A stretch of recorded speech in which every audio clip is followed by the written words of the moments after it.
तर नमस्कार शेतकरी मित्रांनो, मी तुमचा कृषी मित्र प्रज्वल पवार। तर आज आपण बघणार आहोत की सेंद्रिय शेतीमध्ये आपण कोणत्या कोणत्या कीटकनाशकांचा उपयोग करू शकतो।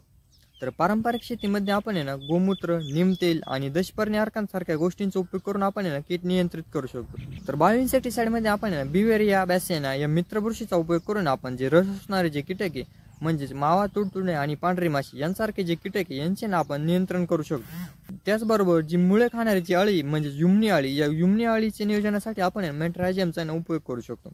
पिकामधील फळे खाणाऱ्या अळ्या, त्याचबरोबर शेंगा पोखरणाऱ्या अळ्या आणि शेंडे खाणाऱ्या अळ्या या अळ्यांवरती आपण बॅसिलस thuringiensis हा बॅक्टेरिया आणि न्यूक्लियर पॉलीहायड्रॉक्सी हा व्हायरस यांचा उपयोग करून आपण जे अळ्यांवरती आपण नियंत्रण मिळवू शकतो।